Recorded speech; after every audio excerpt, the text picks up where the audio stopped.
All right, what is going on, guys? Gdoggcasey here, and we are casting some StarCraft 2 today. I'm very excited. It's been a long time since I've had a chance to cast StarCraft 2.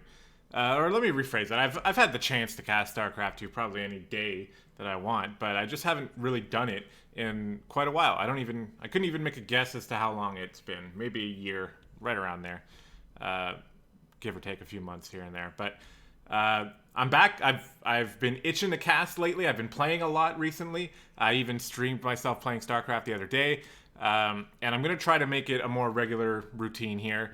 But I wanted to mix in casting a little bit too, because casting is something that I've been doing with StarCraft, and I like doing it. And I had the opportunity here. This tournament that we're casting today is the KSL, the Camarilla Star League. It's run by a dude named Camarilla who has ties to the CTL, or the Chobo Team League. To be honest, I don't know every single detail about absolutely everything. This tournament's been going on for 5 seasons so far. I've actually partook myself as a player in, I think, 2 of the seasons. One season, I think I made it to it was either the round of 16 or the round of 8. I actually did kind of okay. I think, unless I'm just getting confused with a different tournament. Another season, I got knocked out in the round of 32. With some very disappointing games on my side. But that said, this is not about me. Today, we are casting Group E. And I apologize in advance for my shitty sort of setup here. I am not a graphics artist, and I just sort of solidified this gig yesterday. So I didn't really have a chance to spend a lot of time getting graphics up and going. If that's something that you're good at, then let me know if you want to help out with that. I would absolutely accept your help. But for Group E, we are featuring 4 players, as we usually do in group stages. We have Teach, also goes by Tell 'em Teach, who I'm personally buddies with, at least internet buddies with. We've done racing and shit like that together. Bocalypse, who is a player I have not heard of, at least I don't think so. Fireclaw, who I think I've played against in the KSL. I don't remember if I won or lost against him. And then Mason, who is a Zerg player. So Teach, the Zerg player, Bocalypse, Protoss, Fireclaw, Protoss, and Mason is a Zerg player as well. So we're finally going to go ahead and jump into these games here. Sorry about the long-ass intro. Let's go ahead and jump in to the first game. Oh, no, we have to... Okay, so because a patch has happened since, we have to do this... this load business. Hopefully it's not going to be too much of a hassle. It seems like it... I don't know what it's doing. Oh, yeah, no, it's working. It's working. All right. This is what I got right now.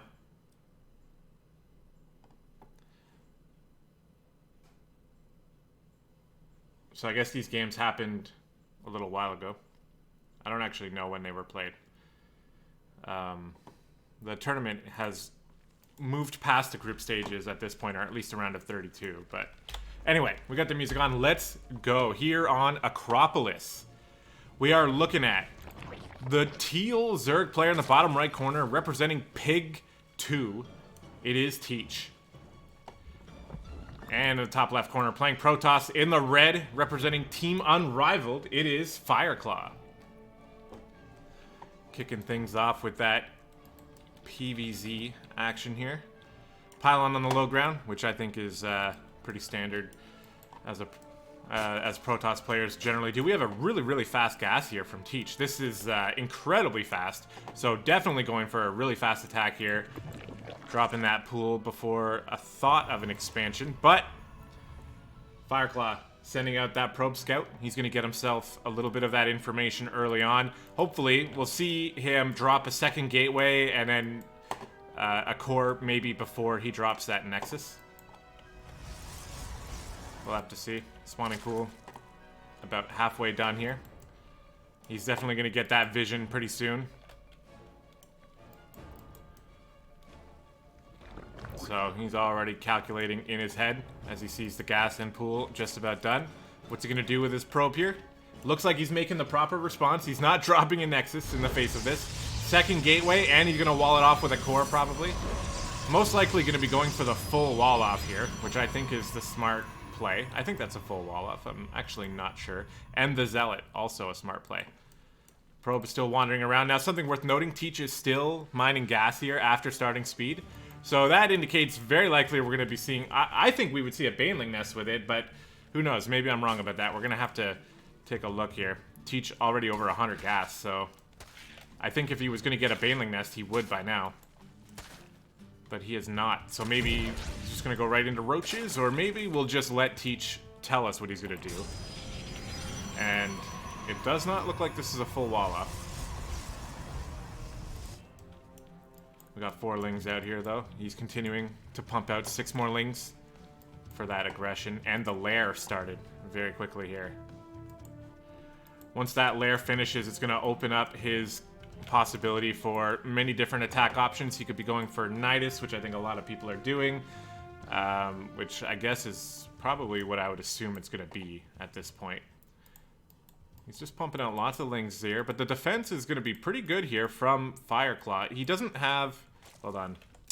Doesn't have any vision across the map, so... It looks like he's going to move out with these Adepts to try to get that vision. Not sure I agree with this move. Well, I agree with it in general, but because I know... At least I think I know what Teach is doing. He's pulling these lings that... Okay, he's going directly into the Nidus. Is he not even going to run across the map with these lings? Would it have been better if he just ran across the map instead of getting the Nidus? I guess we're going to find out. The Adepts are moving in as a group of these lings, moving up to the north side of the map. Looks like he's going to try to get like a surround here. The Adepts are going to finish the shade. That's ooh, nice little position here, though.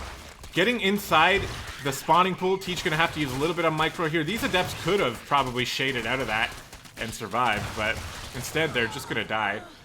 He got 1 drone. Nidus is finished. Did he even see... He did see it. Whether or not he clicked on it, something else. I don't know. Here comes the Overlord moving into position. The Stalker's on patrol, which is good. Immortal, or I call this the Immortal Bay because it's typically what comes out of it, but Nidus goes down. Only 1 Stalker is not going to be enough to take care of this Nidus. And Teach has pulled out of gas, by the way. Sorry. I'll get better at observing as I do this more and more. The lings are going to flood out, but not too many get out. Overall, you know, I'm not sure that I would call that an excellent defense here from Fireclaw, but it's worked so far. And now I don't know that this Nidus is going to be able to get out. Okay, Stalker's going down. The Sentry as well is taking some damage. It looks like it will actually get out of harm's way here, and all of these lings are being taken care of. Fireclaw has a significant worker advantage. This Sentry over here, oh no, I don't know what he's doing. Must be walled out, but here comes another attempt here at the Nidus. More lings popping out, but the Nidus is going down relatively quickly here. The Immortal's going to pop out here, and the lings are going to try to spread out, get a little bit of extra damage done. I think the extra Niduses have stopped for now, but the Overlord is still there. Here comes the second Dynast in the natural now. These 2 lings being very, very annoying.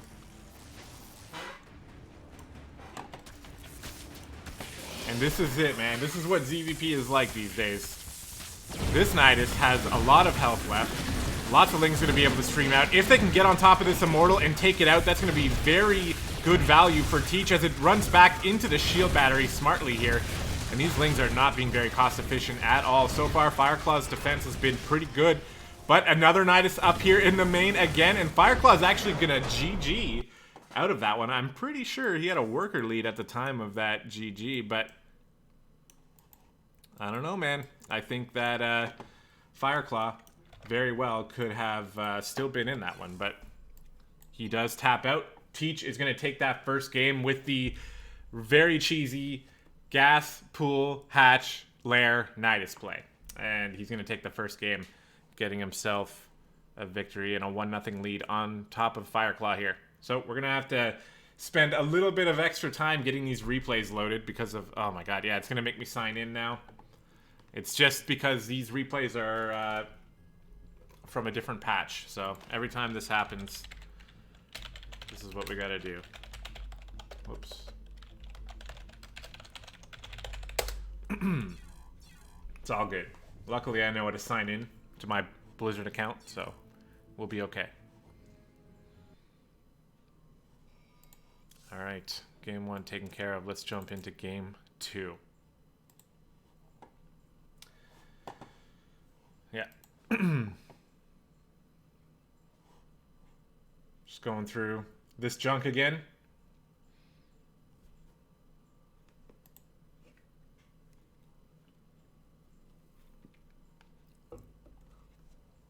World of Sleepers. And here we are. Alright, do I remember the controls here? Is it control 1? Yes! You can't see me, but I'm fist pumping right now. Alright, guys, here we are. Hold on. Mouse and keyboard, enable mouse wheel zoom. I need that on for my epic observing. Alright, up here in the top right, in the teal, representing Team Pig 2, it is Teach, currently up 1-0. And in the bottom left corner, this time in the blue, playing Protoss representing Team Unrivaled, it is Fireclaw. He just got cheesed, so, you know, that does impact your mindset here on how he's going to play. Not moving out with the probe this time. Last time, I thought he did move out with that probe. Or did he move out? Oh, he moved out with an even earlier probe. Okay, the pylon probe this time. So he's going to see that second base here. Teach is not going to be going for that super early play. This is actually, you know, probably slightly working out in Teach's favor here. He gets down that very quick expansion. And also, Fireclaw, because he was just recently cheesed, sent out the probe scout after the pylon, which I think impacts his economy just a little bit more. Just a little bit. But since Teach gets to go for that hatch first, it's impacting his economy in a positive way just a little bit. So with the positive, and then you add the negative, together, turns it into a slightly more significant impact here on the economy, I would say, for these players. But because he got that early probe scout, he's allowed to drop his Nexus first before the Cybercore. Doesn't have to get a second gateway. And he's going to be able to move into a little bit more of an economic game himself. So we're going to see a different game this time, which I am happy with. I like how he keeps his probe kind of on the outskirts here so that he doesn't tempt like a drone attack or anything. He keeps his probe alive and is getting this vision. He can maybe see when Teach pulls out of gas, which he might do if he was just looking to get that speed. Sixlings coming out here for Teach. Core finished. Let's see. Is he going to pull out of gas after getting speed? Hasn't done it yet. I don't even know if Zergs still do that. Like, it's... The meta has shifted a little bit since I've been casting and playing regularly. But he is staying in his gas. He hasn't got speed yet. Hard to tell if that's a mistake or not. Adept is out on the field. Gonna get a little extra scouting. Sixlings, though, is gonna be more than enough to take care of that. Speed has started and a Bane Nest. One pulled out of gas for that. And what is the answer here? A robotics facility for Fireclaw. He did that last game as well. Probably just a little bit more... Oh, is he gonna cancel the Shade? No. The Shade goes into the main, and he spots the Bane Nest. He's not gonna get a drone. Oh, he might get one drone. There he goes. And he actually has 3 kills. Probably picked off a ling or 2 there. We got the third base going down here for Teach as well. Alright. So, things are starting to move into the early mid-game here as the Robo facility finishes up. Roach Warren going down here for Teach now. Wait, did he cancel the Bane Nest? I guess he did. Cancels the Bane Nest, moves into the Roach phase. Puts back in gas, pumps out 11 drones. That's what we like to see. He's got that third base up. Sentry's coming out, Warp Gate just about finished. He's getting himself 3 shield batteries. Nope. 1 shield battery extra for a total of 2. Extra defensive here, getting his gateways. And it's looking to me like it's just going to be like a 3-gate robo sort of safe opener in the end. And on Teach's side, just macroing, getting those drones. The worker count pretty even right now.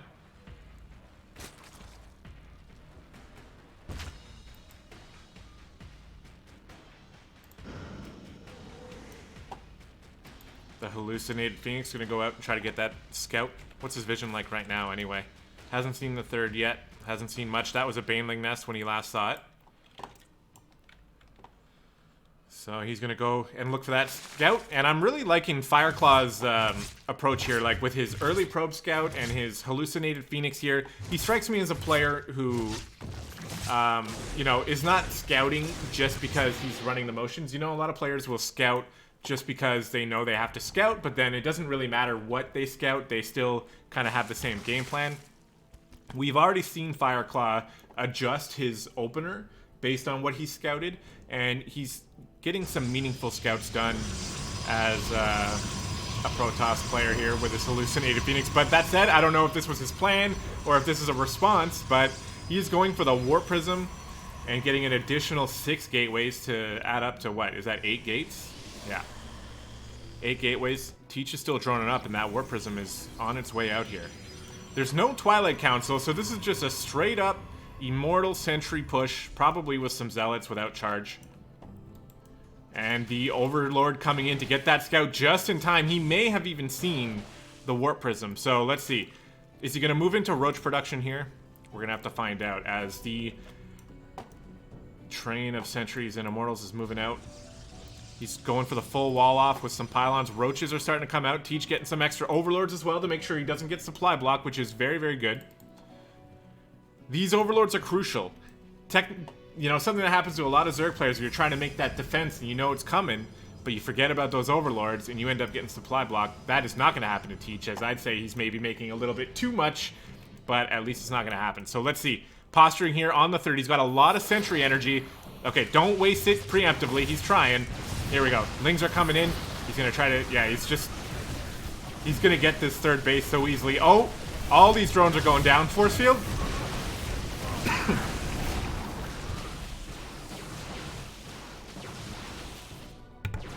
No force field on those drones. A lot of them managed to get away, but 13 drones have died so far. This attack is immense as some more force fields going down. Very nicely done. A bunch of Zealot reinforcements coming in. He actually left the third base alive there, which I think is the right call because he's trying to just stomp his foot on Teach's neck here and just kick him right out of the game. More force fields. And where's that Warp Prism? Kind of back here. He wants to bring that Warp Prism a little bit closer, but I don't think it's going to matter here as Fireclaw is putting on the heat here onto Teach.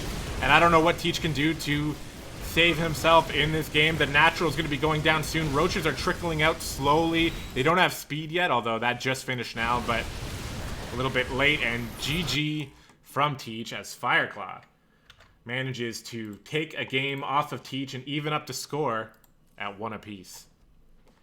Very nicely done here. Very decisive attack. Again, I don't know if that was a result of his scouting with his Phoenix. If he was like checking with his hallucinated Phoenix, okay, if he's got a third base, I'm dropping 6 gateways.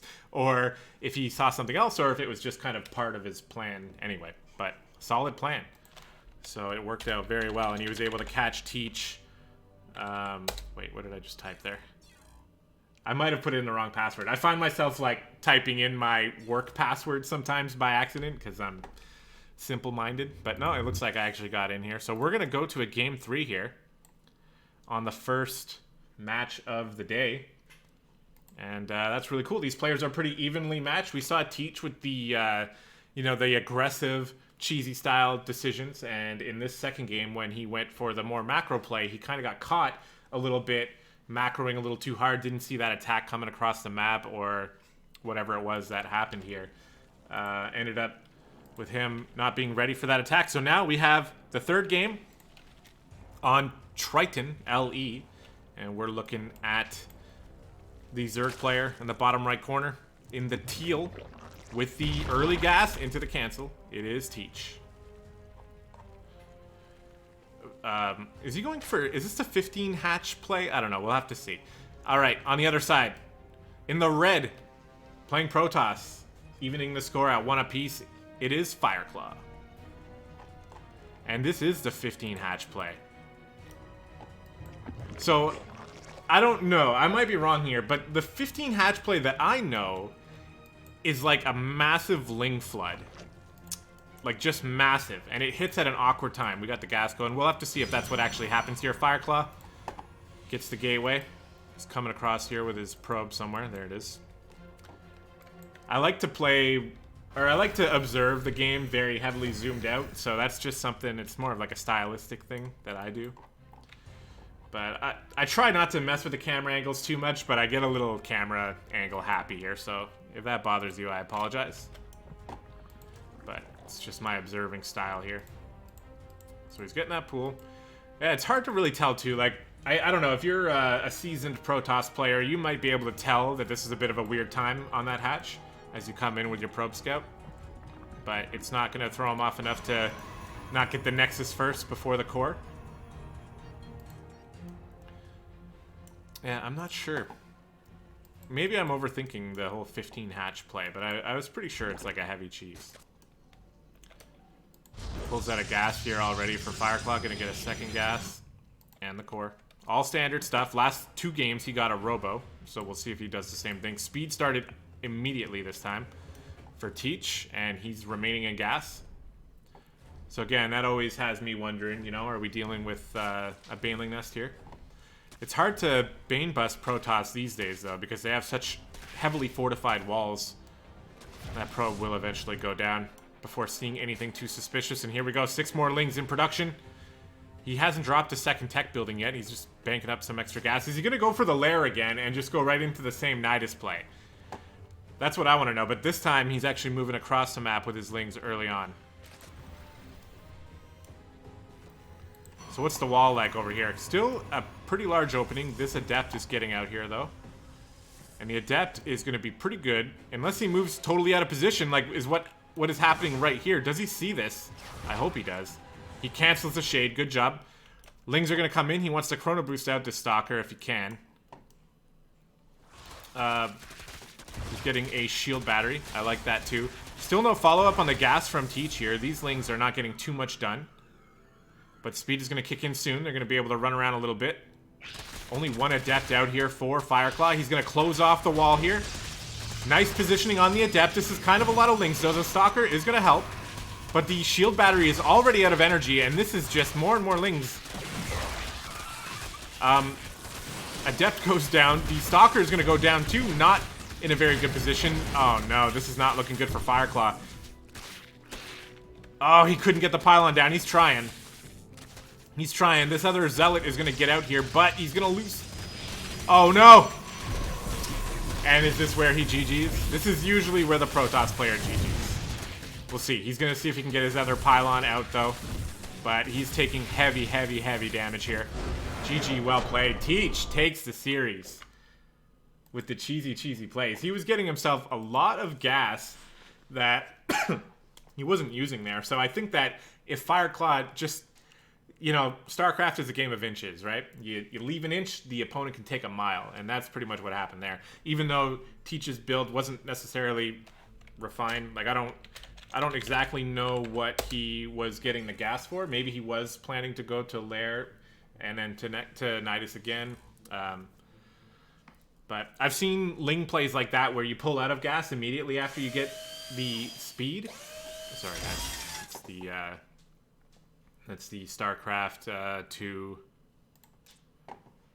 menu there, just making random noises. But yeah, anyway, I've seen Ling attacks that can be very, very scary, where you pull out of gas as soon as you have enough for speed. You can get a third base for extra Ling production, and you can just go insane. But maybe Teach was just trying to do something different. But regardless, he gets the win over Fireclaw. So Fireclaw is going to go into the losers match, or the losers bracket, I guess you can say. Teach is going to move on to the winners bracket. And that leaves us with the second match in the first round here. So let's go ahead and load into this one. Featuring a couple new players, another Zerg and another Protoss.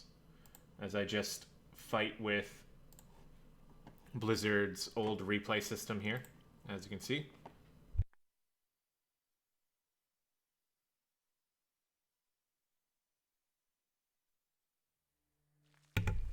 All right. Here we are, guys.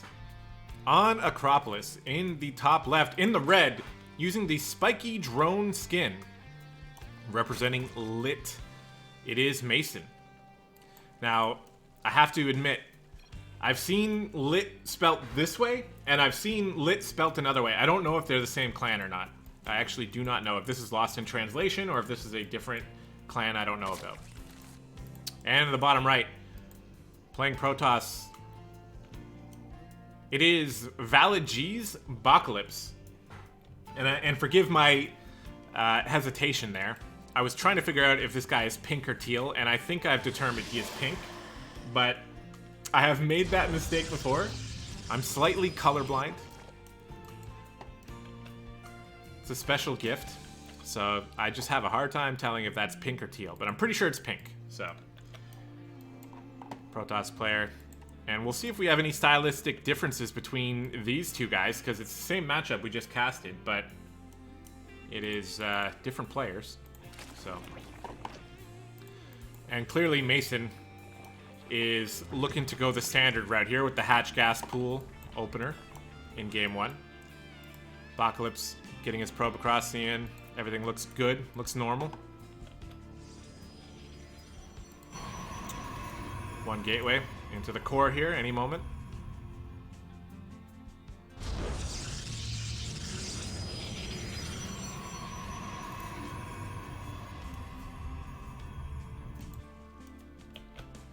And the probe just on patrol here, getting that good scout. Safely patrolled too. It's hard for the drones to kind of catch him and kill him.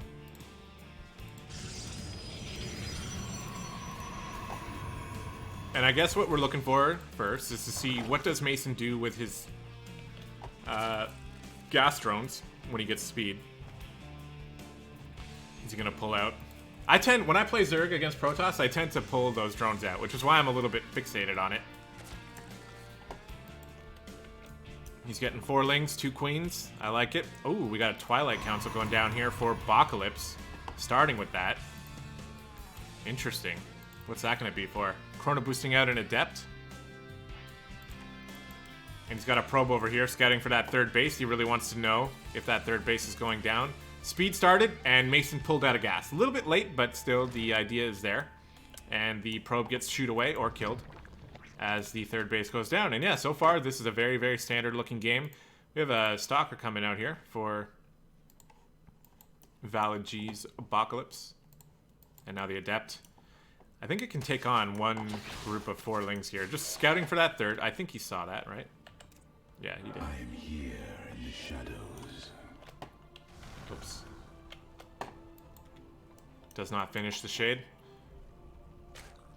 And the robo facility behind it.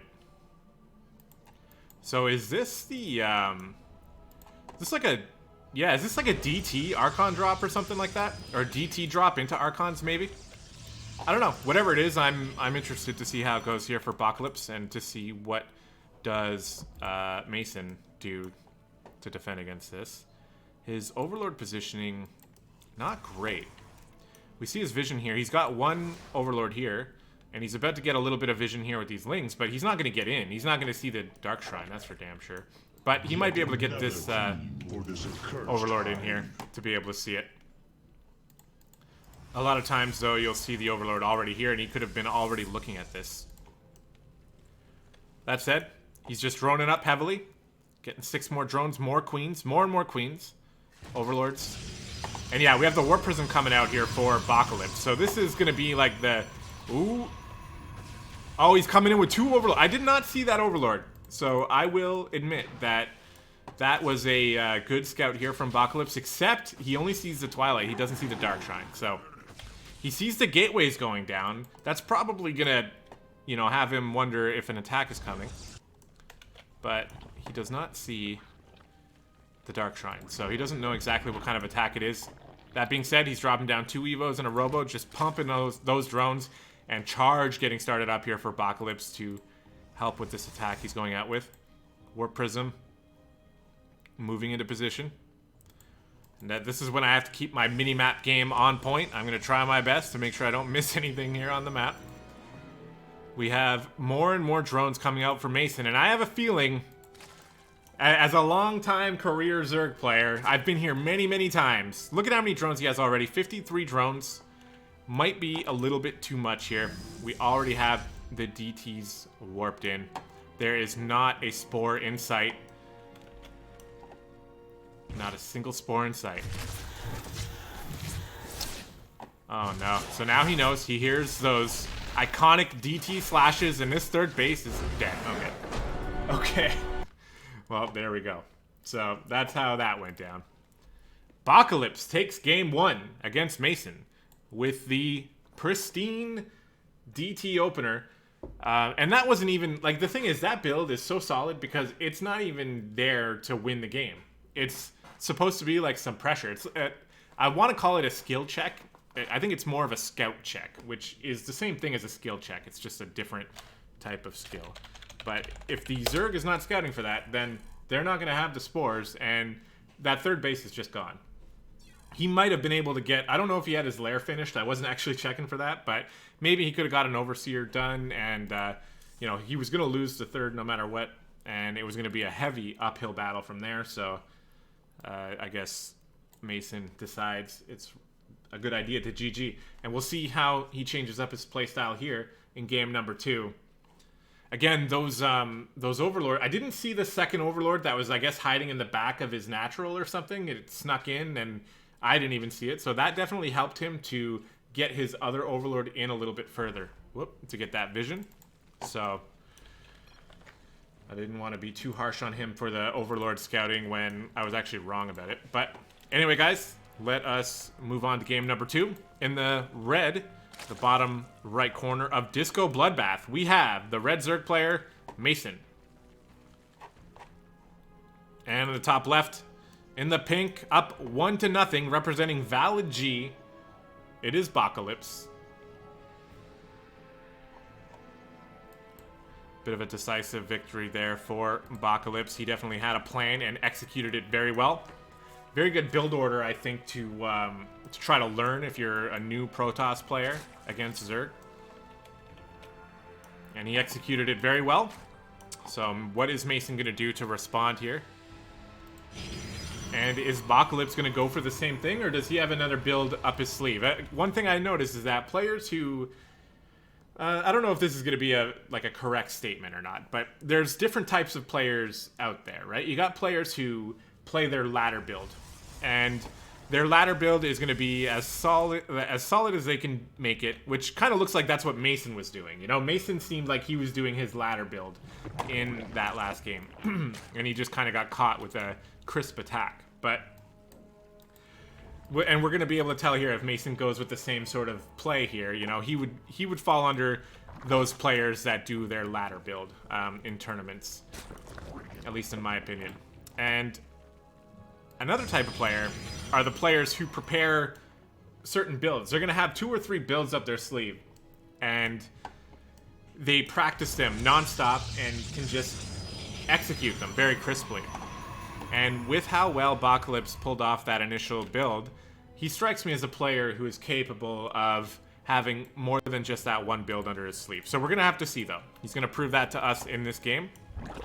Or is Mason going to step it up and do something good for himself here and earn himself another chance to move on to the next round? Overlords are spreading out. See this Overlord here getting in, seeing the front wall here. Once again, Adept being chronoed out. Circling speed and pulled out of gas. So likely to see that fast third base as the drones, or the Lings, move out to escort the drone.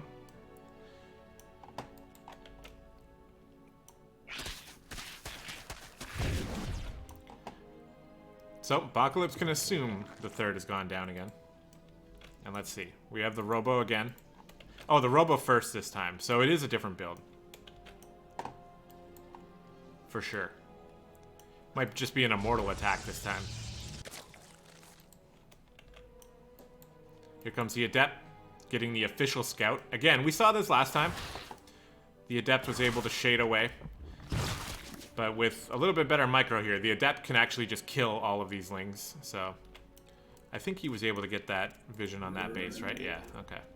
So he knows what he's dealing with here. And we have a Warp Prism immediately.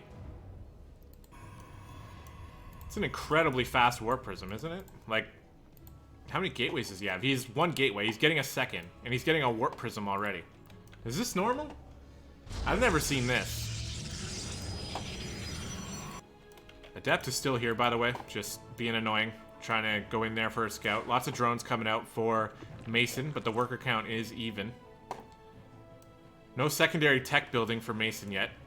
Still just on a spawning pool, and the Adept here tries to get that scout. And here we go. Same thing again from Mason. Roaches and double Evo chamber going down on top of the ramp. And an Immortal is coming out now. Where's that Warp Prism? There's also a Sentry.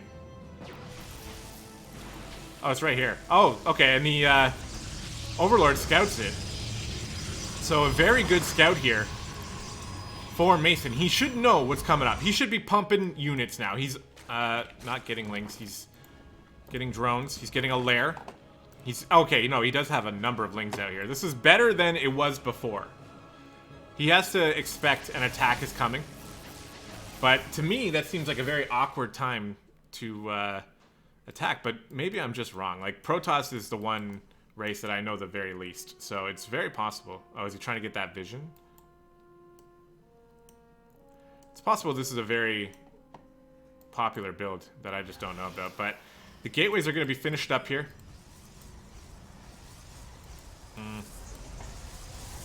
And we're making more drones here from Mason. It seems like he thinks he's comfortable with the amount of army units he has out on the map. Coming out here with the lings. This is not good. Losing those lings. Almost gets a sentry, but not quite. And again, scouting. And the Overlord is getting a scout. And to me, I would be a little bit confused if I were Mason. Like, what am I scouting here? You have a Warp Prism at home. You have sentries at home. And now a big Warpin. So the attack's coming out now, it looks like. No second gases, by the way, which is, to my understanding, indicative of either a large gateway attack, which is what's happening here, or a fast third base. And I think, okay, at this point, the scouting much better for Mason. He knows this attack is coming. He's getting 3 more queens. He's getting some roaches. So let's see. I'd like to see a little bit of creep spread connecting these bases, but that is not happening right now. And this attack is coming out. Army supplies are relatively even, and Mason is going to have defender's advantage. He's pumping out more and more roaches. No third base behind this, so Brocalypse is pretty committed. Or Bocalypse, sorry, not Brocalypse. He's got the Warp Prism set up here. Going to be warping in more sentries. We got roaches. Do we have a lair yet? Is there no lair? There's a lair. There's no roach speed, though, as the attack commences. The spine crawlers are way too late going down. Charge is... wait. There's no charge. Never mind. But the zealots are getting in nonetheless. The force fields are insane. All over the place here. Maybe unnecessary. I don't really know. It's just a lot of force fields. But the Warp Prism moving back into position. The Immortals are starting to go ham. Queen goes down. Roaches go down. This third base is about to be taken out. Nothing that Mason can do. And the force fields are going to stop those drones from being able to evacuate as well. Now this is going to be a little bit more difficult to break into, as Bocalypse dropping some additional gateways here behind this as he's trying to spend those extra minerals. Warping in a crap ton of zealots here, and this is going to be difficult. Still no roach speed, no upgrades or anything to speak of for the Zerg player, or the Protoss player, to be fair. So let's see. Is he going to be able to break up this ramp here? The positioning is going to be key. The spine crawlers are connecting, but the zealots are walking up here, getting very clumped up. The force fields are pretty good, I think, as this attack is starting to do some damage here. I think this evolution chamber might go down. So far, pretty solid defense from Mason, but he did lose a number of roaches there, and Bocalypse is starting to secure a supply lead. He also has the ability to just move this Warp Prism into the main, which I think is what he's going to do here. Force the attack on the front, warp in some zealots in the main, and what's the Zerg going to do about that one, right? So I think he's trying to set that up right now. Warping in heavily up here, and is Mason going to move his entire army? Okay, he does not. He initially looks like he will, but okay. This is a lot of zealots. I don't even think this is enough to deal with that many zealots, but even if it was, this attack is happening at the front as well. Evo Chamber goes down, but 4 spine crawlers are doing a lot of work, and this actually was enough to defend this. So far this defense very, very good from Mason, sorry, able to move back down to the low ground, but these Immortals are just doing so much damage. Finally, oh, Roach Speed is just about to finish here. He is going to get Roach Speed finished, but is he going to have any Roaches left to use it on?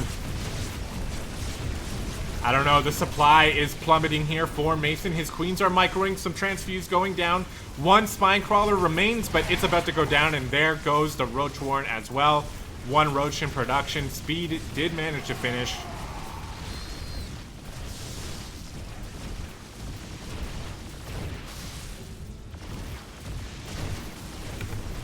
But we got a heavy Zealot Warp in here. Devastating force fields. These 3 Immortals are untouched. Or this one was touched a little bit, but 3 Immortals did not go down. The lair is about to be murdered, and GG. Apocalypse takes game number 2 and moves on to the winners match against Teach, where we will see another ZVP in the winners match between Teach and Apocalypse, and then we will see a ZVP in the losers match between Mason and Fireclaw. So guys, I'm going to take a short break, rest my voice a little bit. It turns out after not casting for quite a while and then getting hyped and casting, it does a little bit of a number on my throat. So give me about 2 or 3 minutes while I try to get the next games ready, and I will be right back. Thank you.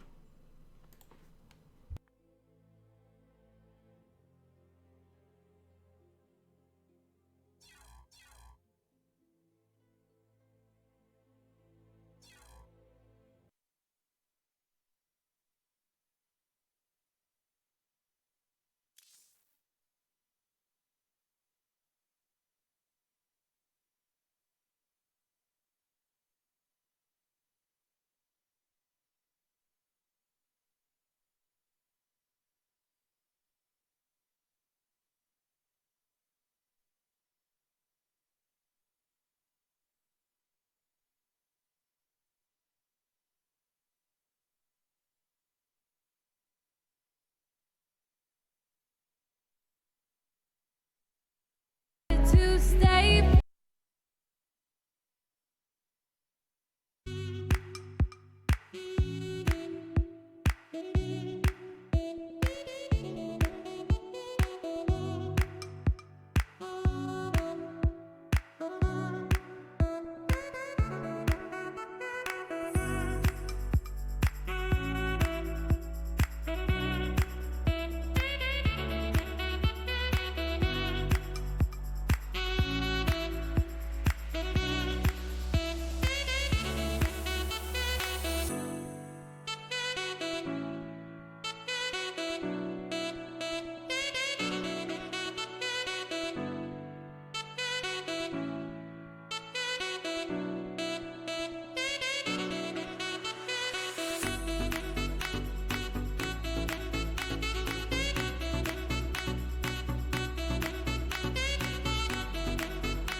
I love this music. I love saxophone so much. But alright, let's be done with it. Okay, thank you guys for allowing me that break. Let's go ahead and jump into the winners match between Teach and Bach. On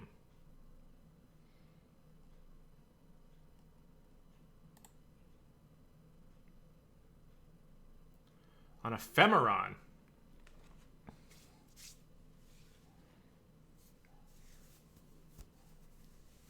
Okay, here we are. Oh my god. The battle of the two colors that I have trouble determining the difference between. In the top left, in the teal, representing Pig 2, it is Teach. Look at this. Look at this. Do people not know that Teach plays like this now? I guess we'll have to find out. How does Bach deal with it? Speaking of Bach, this is him in the bottom right corner of Ephemeron in the pink, with a decisive victory over his previous Zerg opponent. So both of these players defeating the opponent's race once already, proving themselves at least capable of beating the other race. I would say that Bacalypse was a little bit more decisive, and a little bit more... what's the word I'm looking for? I guess I don't know. It just... he beat his opponent a little more handily, is what I'm trying to say here. Teach actually dropped a map, and the games that Teach won were 100% cheese, which is what he's doing again this time. And the probe is going across the map. He's going to be able to see this. So how will Bacalypse deal with it? On the other side, we see the proper response. Is it a gateway? No. Okay. So Bacalypse tempting fate here. Dropping the Nexus first. We're going to see how that... Well, I say... Sorry, not Nexus first. Just Nexus before the core or a second gateway. Which I would wager Bacalypse needs. Guess we're going to find out. Second base does go down. Probe is coming over here, scouting for the third. It's a little odd. It strikes me as... you know, and I could very well be wrong. It just seems like Bacalypse didn't quite catch that was a pool first. You know, he's not... Okay, no, he's getting the Zealot. And, okay, here we go. So, alright, he's starting to react here. Pretty sure... If this is a gateway, then I'm pretty sure it's 100% in response to his scout. Especially after this Zealot. The Lings are already out on the map. I like how he's got his probe here. It's gonna... just give him an indication that, you know, the Lings are out now, and they very well could be moving across. Did he finish the Zealot? He didn't finish the Zealot. He canceled it. Oh, no. Alright, he does get a robotics facility, though.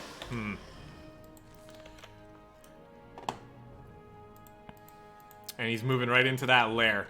So, yeah, I mean, this is just such a weird play. Like, is this something that you guys see on the ladder very often? I've been laddering as a Terran player recently, so I do not ever see this, but it is a very interesting play. And it's worked for him before. Uh-oh. Oh, no. Get to work, guys. No dating in the workplace. Holding hands there. So, another gateway coming in, and we have just like that, well, it's only 2 gateways. Fireclock got up like a 3 gateway robo defense, and he's going for a Warp Prism again. Yeah, this is the same build he did before. In his second game against Mason. So it's not really in response to anything, but the lair is done. Where's Zenitis? Not starting. Okay, there's Zenitis. Started. Cancelled. Started. Oh, he was blocking his gas? Okay. This Overlord's gonna go down. That's actually very frustrating for Teach. Because that's potential vision, so he can just pull Bacalypse apart a little bit with extra Nidus Worms, but he does still have this one.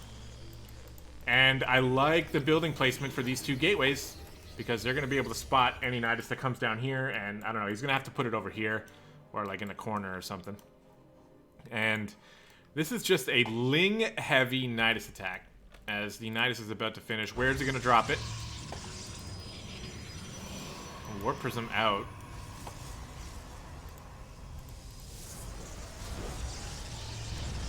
There's the Nidus, just right in his face. How fast is the response? It has to be faster than this. If the response does not... No, it's too late. It's too late, guys.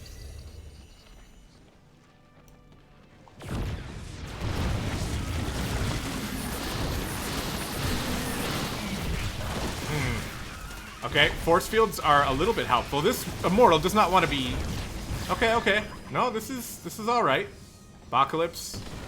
Oh, God, though. He didn't see this one happening, though. I didn't see it either. It's all right. The Lings are splitting up, and this is where Teach is going to get as much damage as possible. The army for Protoss, not really built to split into multiple directions, as this Immortal going to be taken down. The other Immortal going to be taken down as well, and Teach is getting huge damage done. The Zealots, though, helping out immensely, but more and more Lings pumping their way through the Nidus. Finally, Nidus is going to go down here, and no more Lings coming through, but this pylon is powering 3 gateways. It goes down. Those gateways are unusable. More Lings and another Nidus drop in here. This is just disgusting. Teach is just getting his use out of the Nidus before they nerf that shit to the ground here. As that pylon goes down, no more powered buildings almost at all for Apocalypse, but he has a bit of a tough defensive core here, but that Immortal, oh my God, he's trying to get the Immortal, and it goes down. Probably could have picked it. Oh no, he did pick it up. What a player. Apocalypse picks up the weakened Immortal at the last second. I thought it died, but instead he picked it up, and he saved it. That was really epic. Regardless of what happens in this game, Apocalypse made the sick play. But another Nidus going down, more and more Lings. These pylons have not been built yet. The structures are still unpowered. But Apocalypse has such a heavy supply lead here. It's just how is he going to get across the map and defend this? So he's got an army that is not going to be killed by Lings. No way in hell is he going to lose this army to a group of Lings, right? What is Teach doing to follow up? Nothing. Only Lings. He's putting the Queens in the Nidus as well. They're going to pop out here. God, we need these pylons here, Bach. This one very, very late to go down. He could have got another Immortal out by now. This... How... What? Is that not powered up? I don't get it. Moves out here to take out this Nidus. Well done. Another Nidus drops in the main. This is so annoying to deal with. Oh, God. He is going to be able to bust that, though. And Teach is just flinging Niduses all over the place. He's running out of minerals to be able to keep doing this with. And what kind of units is he going to be able to attack with at this point? Only Lings still. At this point, I'm starting to have a real hard time trying to see how Teach is going to finish this game off. This is just... I don't understand. How do we figure out what's going on with this? I just don't get it. Is that normal? It doesn't look normal to me. Alright, this army is gigantic here for Apocalypse, and he's finally got the pylon back out. There's a group of Lings here, but these Lings cannot win this fight at all. It's going to take a serious Nidus backstab to get this done. Does Teach have any vision on the other side of the map? He does not, besides just his group of Lings here as well. So no more Niduses going into the base either. Out comes Apocalypse. He's moving across the map. He's got his Warp Prism not in the hotkey. He's pumping out more probes too, by the way. The worker count is heavily in favor of our Protoss player as he's meeting the Zerg out on the map. The Lings are going to get pretty much as good of a surround as they can here.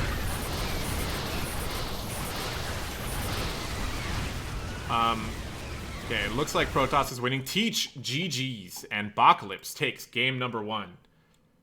Very, very nice defense here out of Apocalypse. It looked frustrating as hell, but he was able to do it, and he repels Teach's aggression.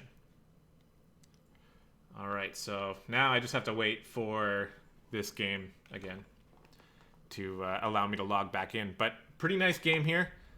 Teach gets held off on his Nidus play. I wonder if he's going to try it again. Hopefully not in the very next game. I think Apocalypse, as we said before, he strikes me as just a solid player, you know? Although, I will say that there were some chinks in the armor in that matchup. Oh God, stop it. As it took quite a while for him to be able to get those pylons down and sort of fix the damage that was already done. Okay, so we're moving into game number 2. Here we are. Ooh, Thunderbird. I like this map, although I think there are some very good reasons why a lot of people don't like it, but recently I've been playing Terran, and I think this map is pretty good for Terran, I would say. Okay, so that game goes to Bach. Here we are, on Thunderbird, in the bottom right corner. Dropping map number 1, representing Pig 2. It is Teach. And the top left, playing some solid Protoss, representing Valid G. Apocalypse.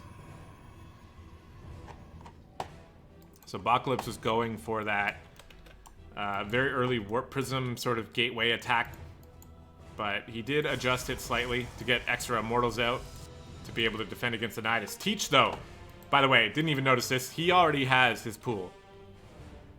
Or his gas, I mean, not his pool. He's got his gas, which means he's going to get his pool.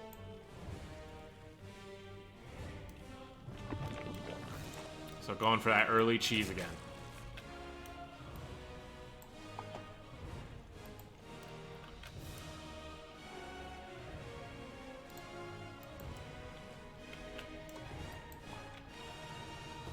But Apocalypse sending that probe out. He's going to be able to see this again. And let's see if he responds any differently. He already saw this last time. Last time he just threw the Nexus down anyway. And he came out ahead. So honestly, I don't really know why he would do something different.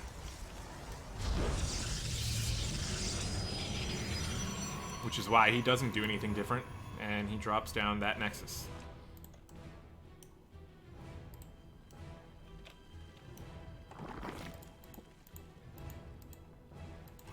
Let's see if Teach mixes it up in any way here. Or if he's going to go for that Nidus play that he's done a few times during this tournament already.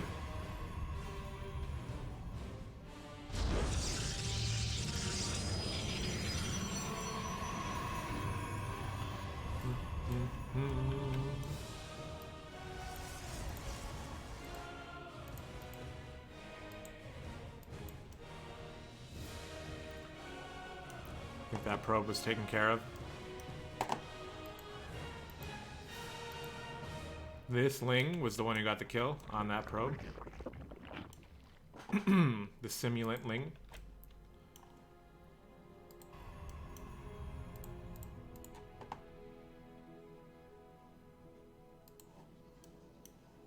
We got that robo facility down again here for Apocalypse. So against Teach anyway, he is sticking to the plan here.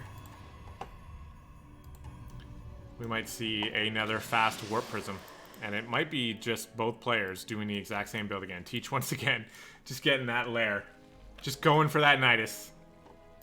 Let's see if he can execute a little bit better this time.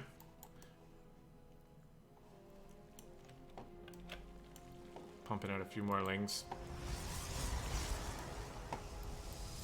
I think he's going to be able to get to the high ground here safely. Or just get away. Ooh, it's going to be a close one. I think he'll get there, but it's close enough that I'm not entirely sure. He might not get there. One more? Oh, one more shot and he gets there. Teach, very lucky with that one because that gives him a Nidus placement there. And he's got the other Overlord here, obviously, too. Probably just going to drop it right in his face again as that Nidus is approaching halfway complete. He's pumping out those Lings, getting more and more. Apocalypse getting that Warp Prism again. This is literally a carbon copy of the last game.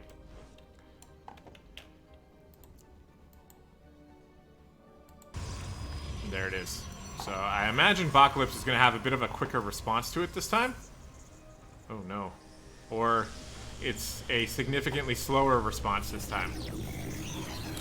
In fact, it's almost like there's no response at all. As the Lings stream out of the Nidus unimpeded, surrounding the Stalker. This Sentry's not going to be able to get anything done. There was a Zealot there as well, but who even saw him there as Teach cuts through him like butter. And now Apocalypse has to GG.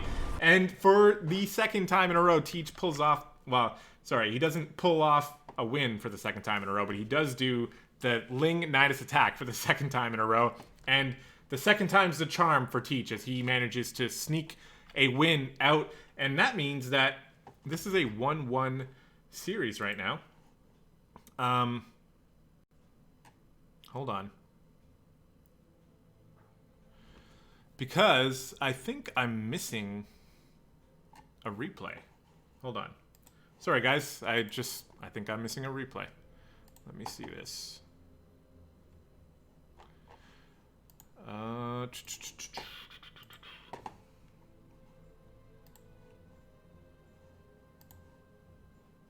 It might have just been my fault, so I'm just gonna go and check the replay folder.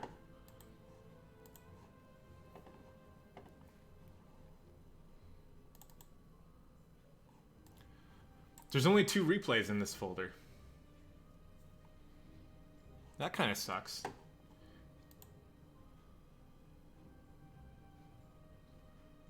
So, I'm not sure how to approach this. I don't think I'm gonna be able to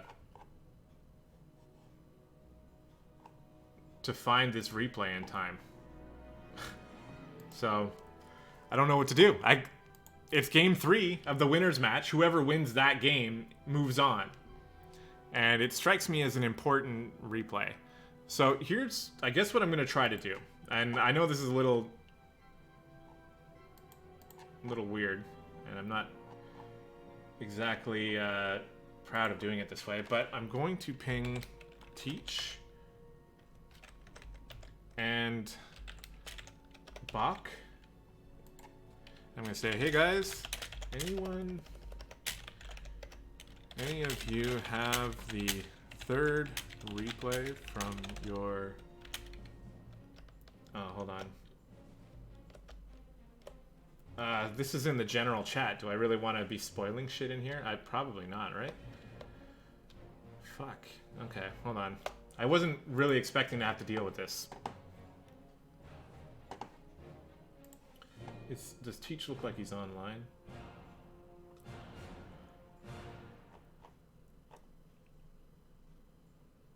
I don't see him. Shit. Okay. Well, that sucks, guys. I wish I had this 3rd replay because I already know who wins. But it was very confusing for a while because I wasn't exactly sure as I was casting it. I'm like, wait, I think I know who wins this, but I don't know how this is possible. Since both players won a game and I saw that there was only 2 replays. So I'm a little hung out to dry here. And I just don't want to spend too much time digging up this replay. And I don't know the etiquette for the KSL Discord. I don't want to be like, hey, where's the 3rd replay for your winner's match or whatever. And anyway, I don't want to deal with it right now. So it's not here. The replay's not here. So we're just going to ignore the final replay for now. We're going to move into the next match, which is actually the loser's match, which is the, well, I already have the replays here in StarCraft, so I guess I can just do that. Sorry, guys. A little disappointing that 3rd replay is not there. I'm not really sure what happened to it. But it could have been an epic game. I mean, the winner of it moved on to the round of 16, so it has heavy implications for the tournament, but we don't have it. So here we go. On to the losers match between Fireclaw and Mason. And I guess when we get to the final match, the deciders match, we will take a break before that. Oh my god, Teach, you're here. Hey, do you know what happened to the 3rd replay between you and Brock? Or Bach. You and Bocalypse, who I keep calling Brock by mistake, but in the replay folder, it is not there. I just finished casting the first 2 games of your winner's match, and I don't have the 3rd one, and it's 1-1. So, with my insider knowledge, like I said, I already know who won, but I don't want to spoil it for the cast here. So instead I've skipped that replay, and we're moving on to the losers match. If you or Bach can get me that replay anyway in Discord, then I will cast it before I cast the deciders match. So I think that's the best way to do it. Alright guys, for now though, let's get into the losers match here in the KSL round of 32 Group E. This is game number 1 on Triton LE. In the top left corner, representing Team UR, it is Fireclaw. And in the bottom right, in the purple, representing LIT, who might be lost in translation, or it might be a different team. It is Mason. Yeah, you Teach, you literally just missed it. I had just finished casting game number 2. The thing is, like I said, game number 3 is missing. So if you have that replay available, then if you can send it to me in Discord, I will cast it before I cast the final match. Alright, probe coming in. As we see a hatch first on the other side here. Gateway down. Fireclaw struggled a little bit against the aggression plays from Teach, but he managed to win the macro game. So that's a little something in Fireclaw's favor as he gets to scout here. This time, Mason not enjoying the probe. Oh, no. Oh, no. Okay, well, that's worth for Mason. He's just going to move that drone on down.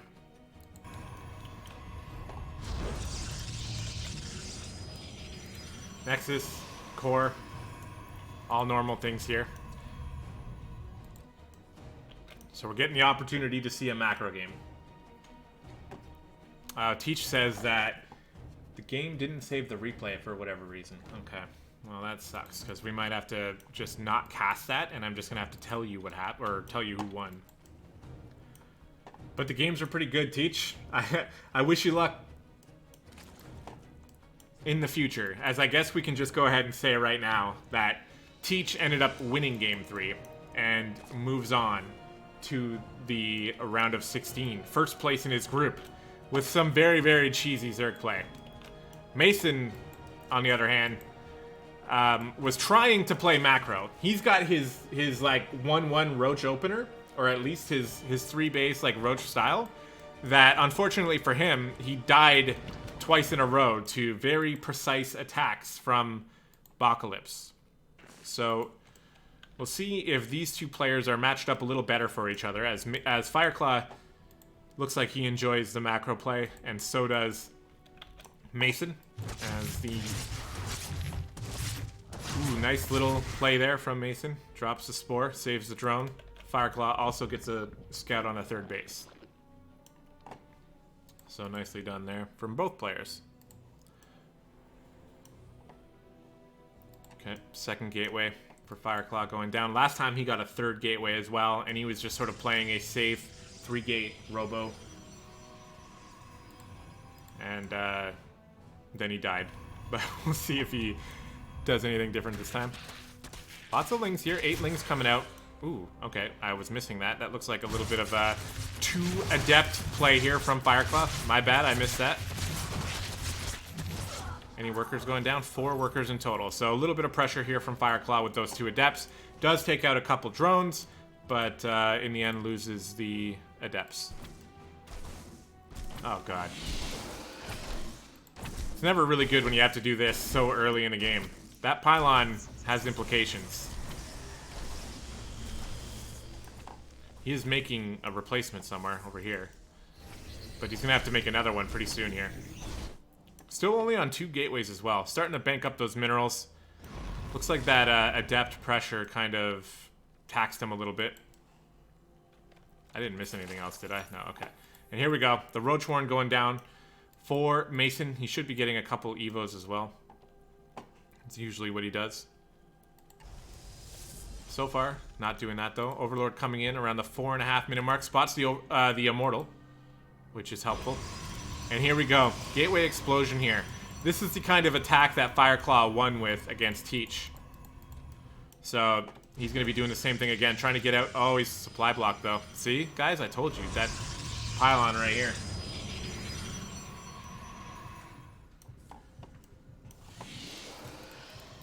Messing up the build here for Fireclaw, delaying one of the Immortals. On the other side, some Roaches coming out. No Evo Chambers here for Fireclaw, which is an adjustment he has made. Is he getting the lair? Okay, the lair is on the way. So he'll be able to get Roach speed, but he's not getting any Evo Chambers.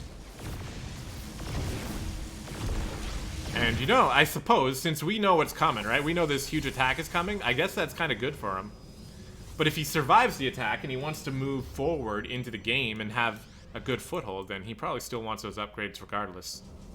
There's the Warp Prism coming out, yeah, and Fireclaw ramping up. He's getting ready to move out here. And what is Mason going to do to defend? The creep spread is okay. He's trying to make it a little bit more okay here. So he might be able to spot this Maybe, but if it comes through this angle, which he just spotted it with the Ling anyway. So here we go. 12 Lings on the way. He's getting Ravagers as well. And this is going to be it here. Is he going to be able to hold this attack? He tries to take the high ground up here, and I don't know, he's getting a little bit of pressure on. Force field's coming down. Bile, not going to do much. He's going to pull back. He's getting a spine. And a lot of Lings out here. The Lings might be helpful with the type of units we have out here, but a lot of Stalkers warping in. Lings are going to go around for a counterattack or try to come in for a flank. Okay. This is not going to do it. The flank is a smart idea, but there's not enough Zerg units here, as this is a massive attack here from Fireclaw. The Lings do end up engaging, but without the help of the other flank, so they get taken out relatively easily. And we still have a Warp Prism here for Fireclaw to be able to warp in continuous reinforcements. The Biles are not going to land.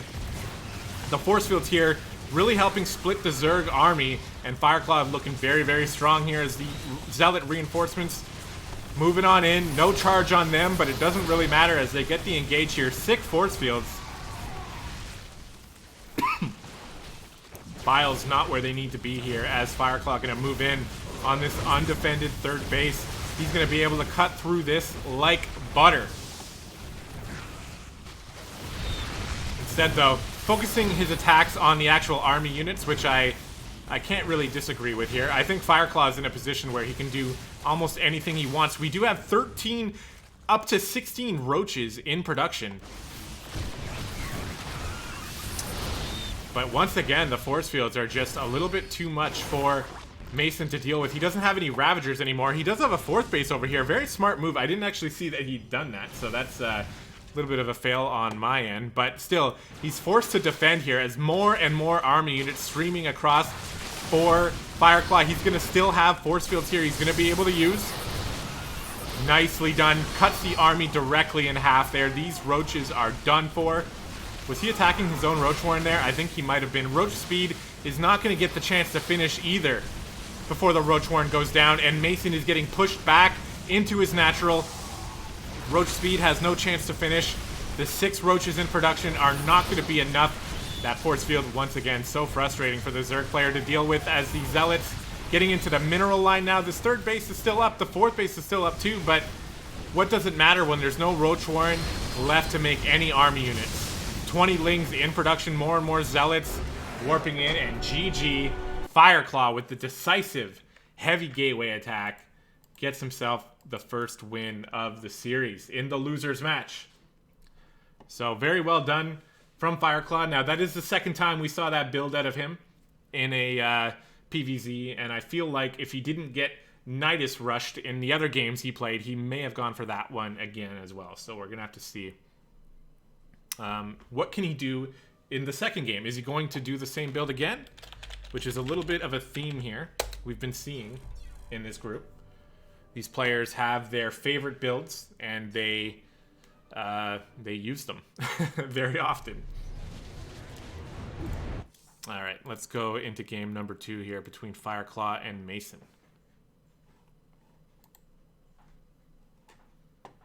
Teach running some NIS last night, yeah? Yeah. Glad you had fun, man. 8th place is pretty good.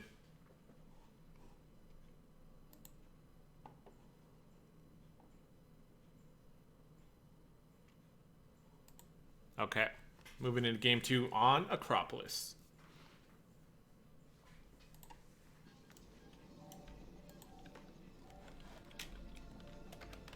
Whoop. Ooh, cool. I can... Oh, shit. Okay, hold on. Wait, was that controls? Yeah, there we go. I should probably be doing that, too. My bad. It's best of 3. But here we are, guys, on Acropolis. In the bottom right corner, the winner of game number 1 in the losers match, representing Team UR. It is Fireclaw. And in the top left, a player of many colors. In the red this time, representing LIT, it is Mason. He's had a hard time against Protoss attacks in this tournament. This could be his last game. So what will he do to adjust? He's had some defenses that were very valiant, very honorable, and very close to defending, but he hasn't been able to shut the door completely, as Protoss pushes can be very, very strong off of 2 bases. We'll see what happens this time. Fireclaw has had to fight through some diversity in this tournament as well. As of now, he's fighting for a final chance to move on to the round of 16. He's had success with his 2 base, I think it's a 7 or 8 gate attack. I never counted them in either game, but he's had success with that style of play. It would not surprise me if he goes back to it again. I'd like to see him move his probe away, though, when it gets attacked by the drone here. So we're going to be on the lookout for that.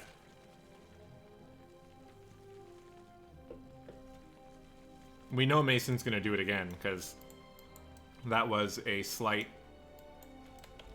victory for him in that last game, being able to get that probe. Instead, though, just trying to sneak that drone around and try to go for the incredibly fast 3rd base here. I like this. You know, that attack from Fireclaw comes in late enough that I think he can get this 3rd base up, get some extra drones out of it, and still be able to get a defense up in time. As long as he does everything right. He's actually letting this probe live as well, which is interesting. Because this probe is going to go scout that 3rd base, and he's going to see it. So, a little bit of a win there for Fireclaw as he sees the very, very fast 3rd. I wonder how that is going to impact his decision.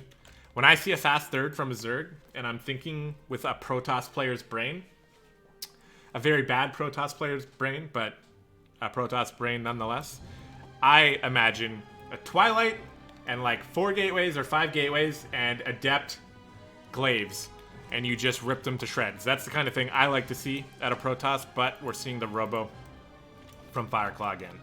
So, probably on the exact same track he's been several times before. This time, though, he gets that drone. Is he going to shade out? Going for the shade. Oh, he's going for a 2nd drone, and he gets it. Is he going to get away, though? He does not get away. So 2 drones for the cost of 1 Adept. It's not that bad. He's got the 2nd Adept coming in here, too. He's going to shade into the main this time. There's no defense here besides a Queen, so he will get maybe 1 more. He does. And this probe is still here, by the way, but now it's going to die. So he picks up a few workers, 3 to be exact. Mason getting that Overlord scout here. 3rd gateway. Or 2nd gateway, sorry. And Immortals coming out. Again, pretty much identical to what we've seen at a Fireclaw in the past. I would like to see a little bit more Overlord vision from Mason, I think. If I had to nitpick a little bit, I'd like to see the Overlord that's over here usually. Oh my god, I'm an idiot. Once again, so I already criticized Mason for this before. And for the 2nd time now, he proves me he does have the 2 Overlords here. He's gonna lose them both, though. Oh my god. Oh, he does get it. Okay, and now he's gonna lose this one. Which is gonna hurt a little bit. This time, getting 1 Evo Chamber. So we have seen adjustments out of Mason. We've seen him try the double Evo, which he ended up just dying without having much at all in 1 game. In the 2nd game with the double Evo, he actually had like 4 spine crawlers behind the big wall, and it really helped his defense, and it made him have a chance. This time, or in the last game, he went for 0 Evo. This time, he's going for 1.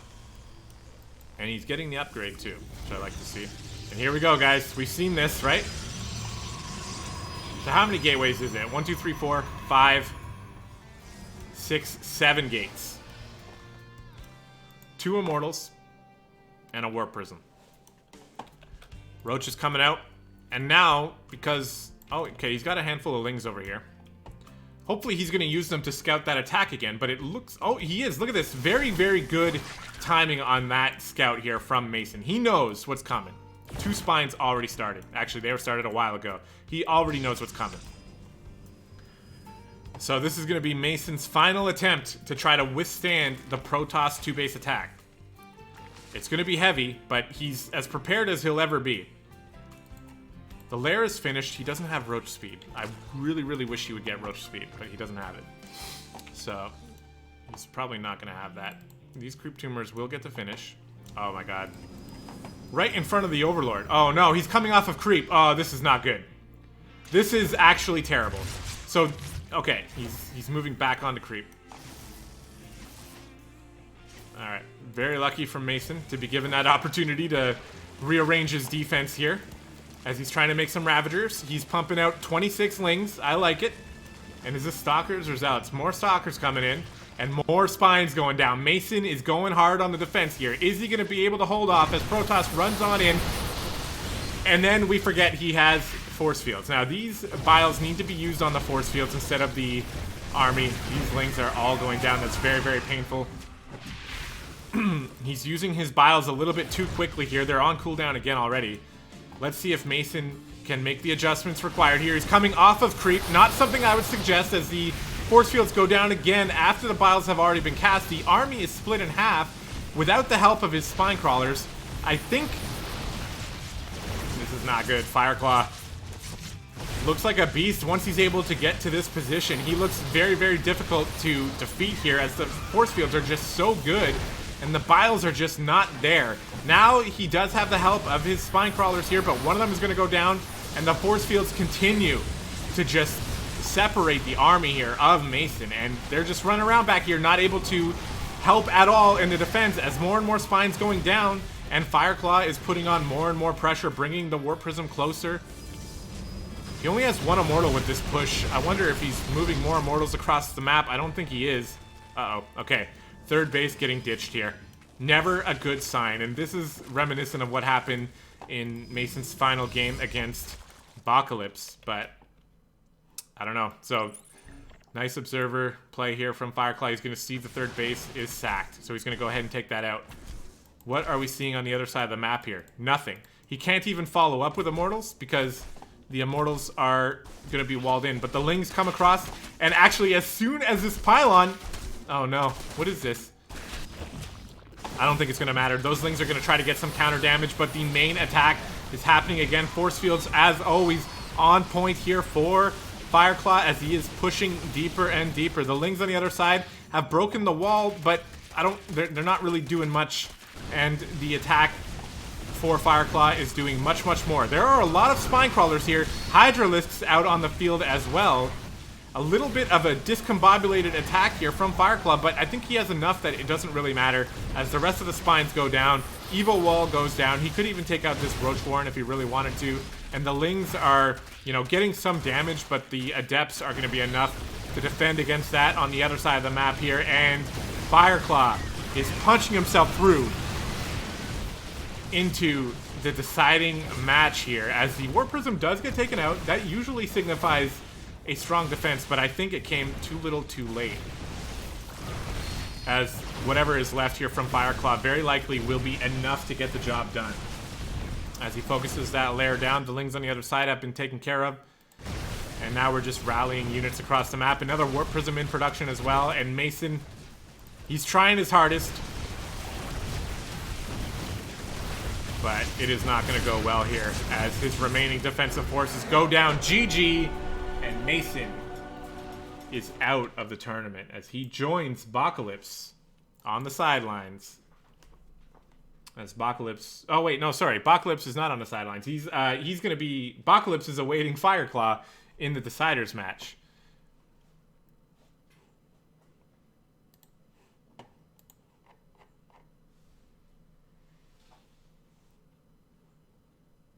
Mason is going to be the first person knocked out.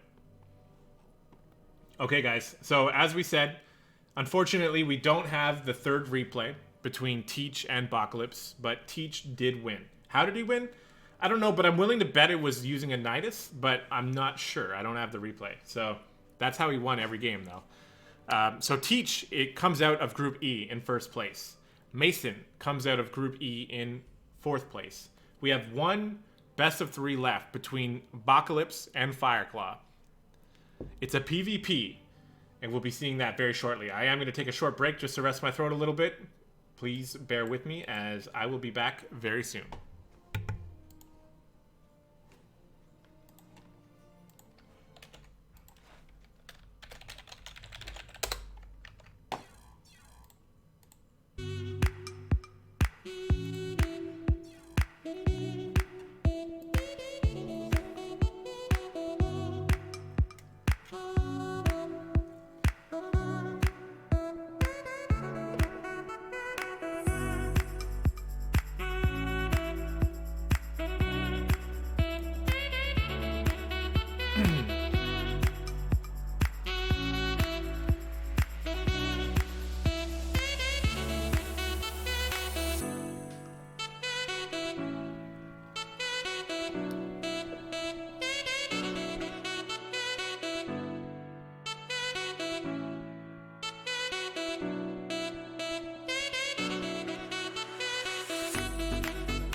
Damn it. I screwed that up. That wasn't what was supposed to happen.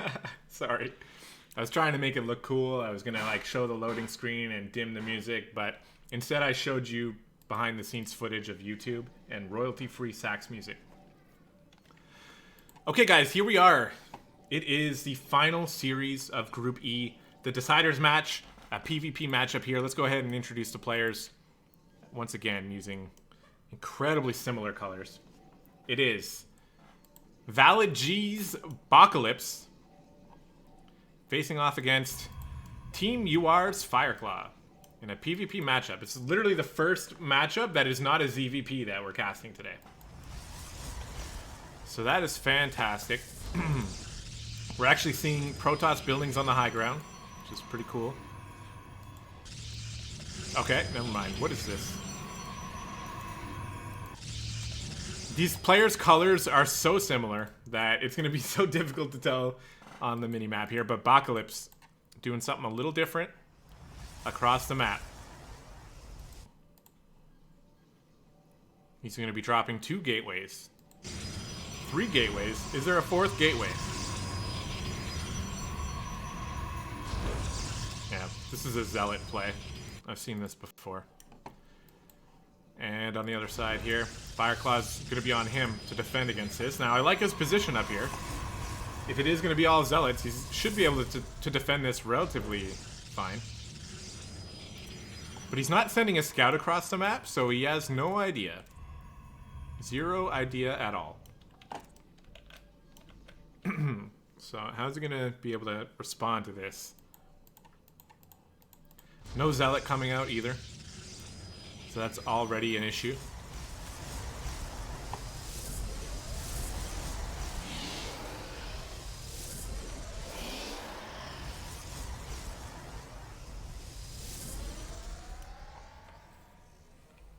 There we are. Just messing with the camera. But 4 gateways, 2 of them being chrono boosted. What are we going to see over here? Adepts are not going to cut it. But if you can wall this off, then it could cut it. Okay, what?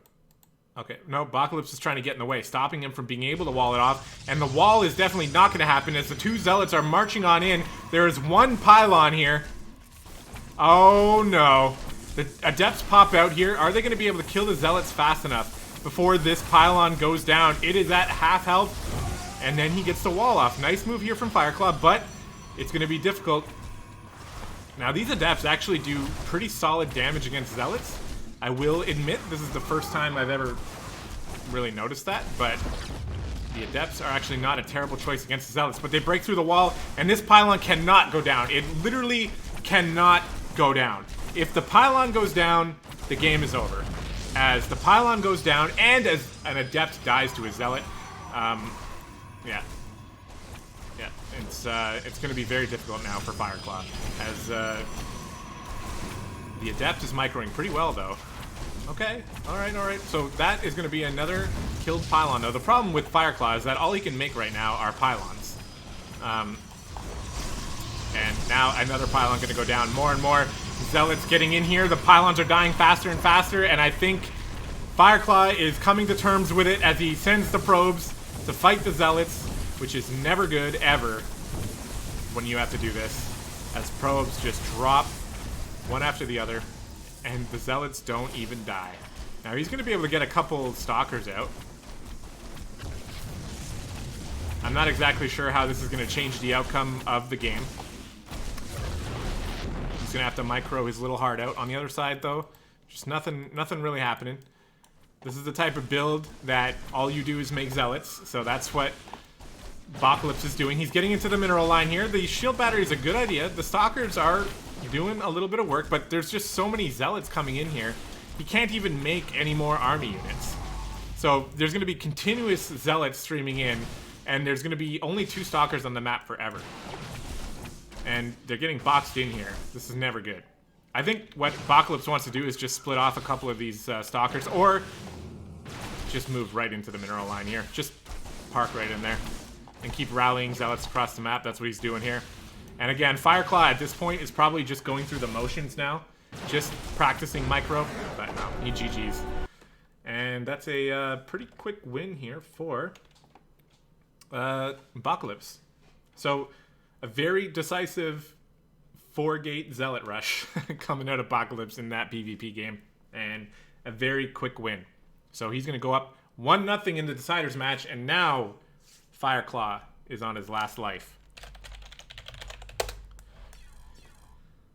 So we'll see. Are we going to be seeing another heavy cheese like that from Apocalypse? Or is Fireclaw going to have a chance to show us some of his PvP mid-game play here? Let's go into game number 2 and find out.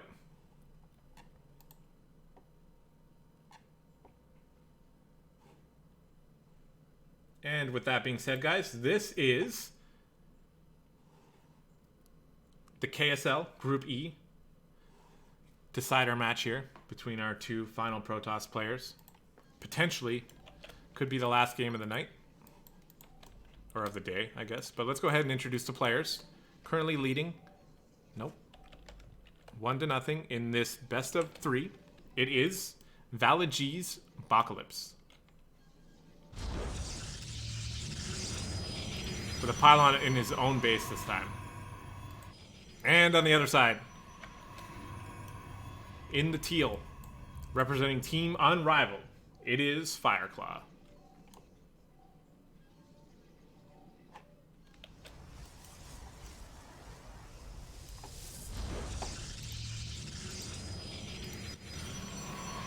This time, both players keeping their buildings in their own base for now. Mirroring it up. Fireclaw getting that second gas. That is also something that Apocalypse is doing.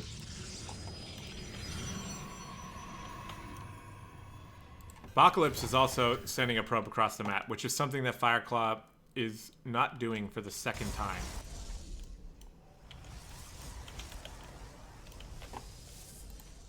Something worth noting here. I give the nod to Apocalypse here for getting this vision, getting this scouting information. It's going to help him with the decisions he's making. Meanwhile, Fireclaw is wondering, oh, well, is he doing 4 gateways proxy again? Is he doing some other cheese that he wants to hit me with? Is he doing the same thing I'm doing? He doesn't really know. But Apocalypse knows. So that's going to allow him to just play a little bit better. That said, both players are mirroring each other for now. What is this probe doing? Interesting. Guess we'll have to wait and see on that one.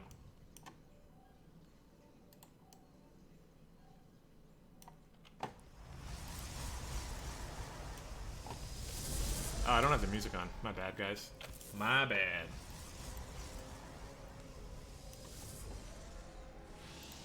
Okay, 2 adepts coming out. Proxy. What's it going to be? I feel like Apocalypse might have wanted that pylon down a little bit quicker. He's not getting Warp Gate. So I think it's going to be a Stargate. But I think that he probably wanted to drop this Stargate a little.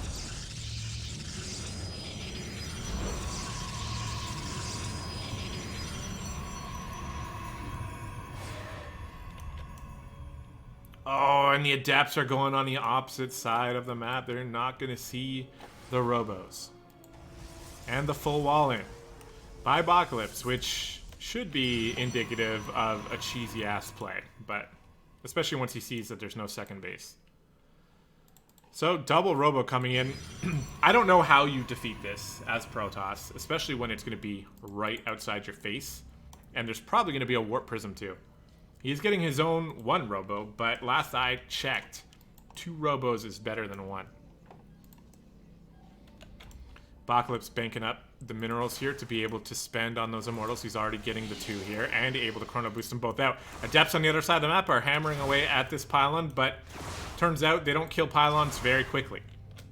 He's going to have a chance to just warp in anything here to defend against this. Instead, he's going to choose... Oh, if he loses the probe, that'd be pretty shitty, but no. Okay, that's fine. I think he's okay with this. As the 2 Immortals come out here, what is he going to do? Is he just going to walk in with the Immortals? Or is he going to make a Warp Prism? Or is he's going to make 2 more Immortals? Here he comes. It's just an Immortal attack. This is pretty frustrating for Fireclaw to finally break through 1 pylon and then have to break through another one. But he is eventually going to get in here. Immortal's doing work on this pylon. Sorry, guys, shouldn't miss this. There are force fields here. Very nice force field from Fireclaw. He's able to isolate this one Immortal, and is he going to be able to take it out? He is able to take it out, but I think he lost 2 Stalkers there to do that, and this is not you're locked in here with me, I'm locked in here with you type scenario, as 2 more Immortals are coming out, and oh, he's able to get that last Stalker. As the 2 Stalkers do finally warp in, there is not enough energy here for a force field this time. 2 more Immortals walk in. He's going to target down... Okay, he's going to target down this 1 Immortal. We've been over this. 2 Immortals are better than 1. These probes are starting to go down as well. The 1 Immortal is taking some heavy health damage, but 2 more Immortals are about to pop out again. I would love to see a Warp Prism out here, just so that you can warp in something. What happened on the other side of the map, by the way? The Adepts are killing every single probe in the base, and I don't know why they're leaving. They are actually leaving instead of killing all the other probes. But instead, the Immortal battle on this side of the map. There's no more pylon powering these gateways. A 4th Immortal entering the fray. All this Immortal has to do is just not get hit. There's no force fields, no nothing. The Stalkers are going to die so incredibly quickly. Another Immortal is going to pop out, and then it's going to die immediately. And that will be the final Immortal, as Fireclaw unfortunately had the chance. He's still, see, he's over here. I think he did manage to kill the rest of the probes, by the way. There's a crap ton of probe kills for Fireclaw, but how's he going to kill these Immortals? There goes the Stalker. The rest of the probes are going down. This is a little crazy. A little bit of micro going on here from this Immortal, and none of the Mortals die. GG, well played. And that was an interesting game for sure. There was at least a chance that Fireclaw might have been able to get enough economic damage on the other side of the map, but I don't think he killed the probes fast enough, and I still don't think he had what he needed back at home to defend against the Immortals. Yeah, just interesting playstyle overall. I think PvP is one of those matchups where, like, they just cheese each other all the time, right? Or at least that's how Apocalypse approaches the matchup, as he has 2 different cheeses, both very effective against Fireclaw. So unfortunately, Fireclaw joins Mason on the sidelines. They are not going to advance through to the round of 16 in the KSL. But on the positive note, Apocalypse joins Teach in the next round of 16, where he will match up against some other players and try to make it to the quarterfinals in the KSL. So guys, this was the first time I've casted in a very long time. I hope you enjoyed it. I know the background here is all very, very basic. I'm not a graphics artist. As I said before, if you are a graphics artist, or if you are just you have basic knowledge more than what I have, and if you have the ability to just make me something that looks kind of okay for future StarCraft casts, that would be super cool. Or even just throw me some tips on something I can do to get a little bit better at it. But I will say, I had a blast casting. It was a lot of fun. I will do my own homework to try to improve the overall look of the stream as well, if I end up casting a lot more games in the future. But again, I want to say a big thank you to Camaril for allowing me the opportunity to cast these games. I hope you guys enjoyed the cast. You players in the group here, Teach, Fireclaw, Mason, and Apocalypse, thank you for providing the games. A little bit sad that Game 3 of the winners matchup replay wasn't there, so we couldn't cast it. Just had to kind of say that Teach won that, but it's okay. Overall, it was a very good set of games, a lot of ZVP, and we learned a lot. So thank you guys so much for watching. I hope you guys enjoyed, and we will see you next time. Actually, on a side note, I am going to be streaming tomorrow. I'm going to try to get some actual ladder practice streamed tomorrow. So that's what's on the docket for tomorrow. So hopefully I'll be able to see you guys then. That being said, thank you guys so much, and I'll see you next time.